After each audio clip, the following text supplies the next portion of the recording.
ಪಡೆದ ಹೊಯ್ಸಳ ವಂಶ ಹುಟ್ಟಿದ ಕಥೆಯನ್ನ, ನಾಡನ್ನು ಕಟ್ಟಿದ ಕಥೆಯನ್ನ.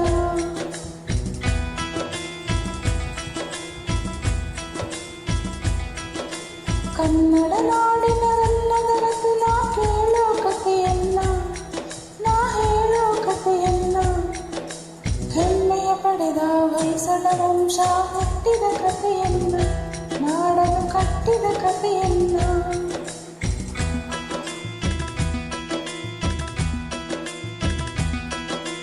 ಒಂದಾನೊಂದು ಕಾಲದಲ್ಲಿ ಮಲೆನಾಡಿನ ಮಡಿಲಿನಲ್ಲಿ ಅಂಗಡಿ ಊರಿತ್ತು, ಊರಿಗೆ ಚಲುವಿನ ಕಳೆಯಿತ್ತು. ಬೆಟ್ಟ ಗುಡ್ಡ ಸಾಲಿನಲ್ಲಿ ಹಸಿರಾಗಿರುವ ಬೀಡಿನಲ್ಲಿ ವನಸಿರಿ ನೆರೆದಿತ್ತು, ಅಲ್ಲಿ ಶಾಂತಿಯು ನೆಲೆಸಿತ್ತು. ಪ್ರಕೃತಿ ಹೆಣ್ಣಾಗಿ ಮನುಜನೇ ಕಣ್ಣಾಗಿ,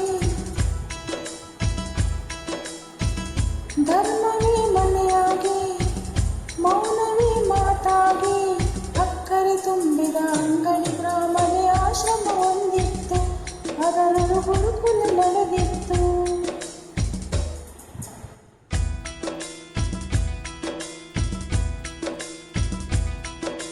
ಕನ್ನಡ ನಾಡಿನ ರನ್ನದರತು ನಾ ಕೇಳೋ ಕಥೆಯನ್ನ, ನಾ ಹೇಳೋ ಕಥೆಯನ್ನ. ಹೆಮ್ಮೆಯ ಪಡೆದ ಹೊಯ್ಸಳ ವಂಶ ಹುಟ್ಟಿದ ಕಥೆಯನ್ನ, ನಾಡನ್ನು ಕಟ್ಟಿದ ಕಥೆಯನ್ನ.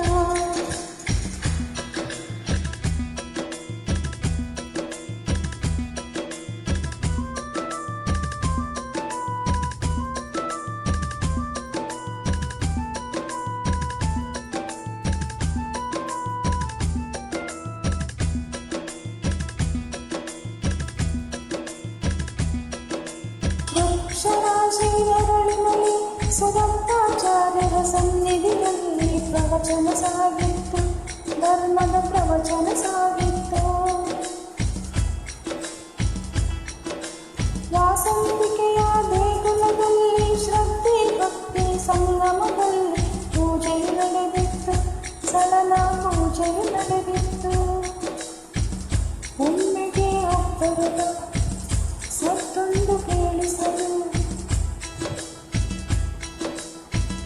ಅಲ್ಲಿದ್ದ ಜನರೆಲ್ಲ ಅಲ್ಲೋಲ ಕಲ್ಲೋಲ, ಒಮ್ಮೆಸಿರೇಳುವ ಸುಂದರ ಸಮಯದ ಬಂದಿತು ಹುಲಿಯೊಂದು, ಖರ್ಚಿಸಿ ಹುಡುಗಿತು ಹುಲಿಯೊಂದು.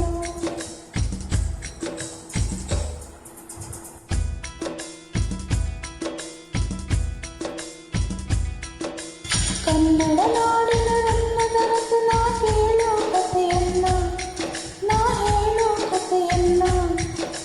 ಹೆಮ್ಮೆಯ ಪಡೆದ ಹೊಯ್ಸಳ ವಂಶ ಹುಟ್ಟಿದ ಕಥೆಯನ್ನ, ನಾಡನ್ನು ಕಟ್ಟಿದ ಕಥೆಯನ್ನ.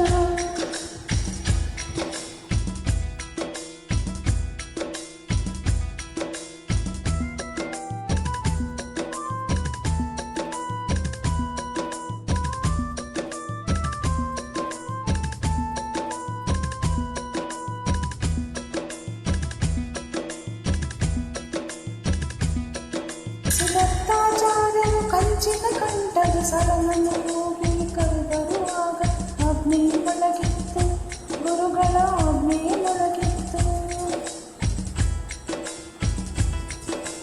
ವೀರಾವೇಶದ ಶೌರ್ಯದಲ್ಲಿ ಶಿಷ್ಯನ ಸೆಲೆಸಿದ ರಾಶದಲ್ಲಿ ಹುಲಿಯದು ಕೆರಳಿತ್ತು, ಹಸಿದಿನ ಹುಲಿಯದು ಕೆರಳಿತ್ತು. ಹೊಯ್ಸಳ ಹೊಯ್ಸಳ ಹೊಯ್ಸಳ ಆಗಸಳ ಹೊರಟಾಗಿ ಗಂಡು ಗಲಿತಾನಾಗಿ, ಧೈರ್ಯದಿ ಹೋರಾಡಿ ಗೆದ್ದಲು ಮುಂದಾಗಿ, ಊರಿನ ವೀರನ ಮೆಚ್ಚುತ ಜನತೆ ಸಳನನ್ನು ಹರಸಿತ್ತು, ಕೆಚ್ಚಗೆ ಸಳನನ್ನು ಹರಸಿತ್ತು.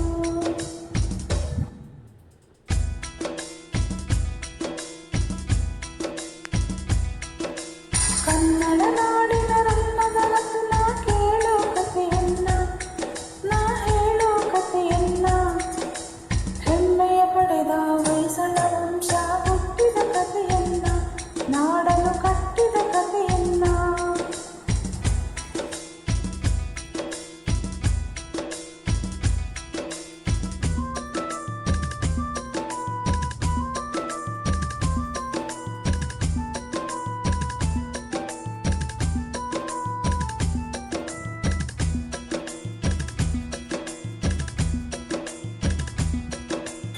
ಹುಲಿಯನ್ನು ಕೊಂದ ವೀರನನ್ನು ಕುರುಗಳುವಾಗ ಹರಸಿರಲು ಕಟ್ಟಿದ ಸಳನು ರಾಜ್ಯವನ್ನು ಅನುಪಮ ಹೊಯ್ಸಳ ರಾಜ್ಯವನ್ನು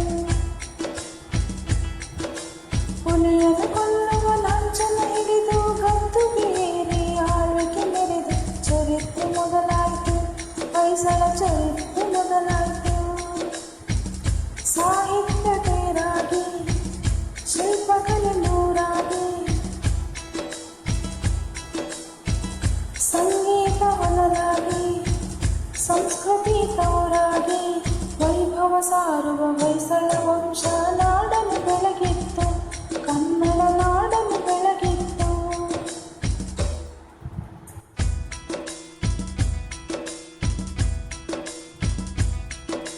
ಕನ್ನಡ ನಾಡಿನ ರತ್ನದ ರತ್ನ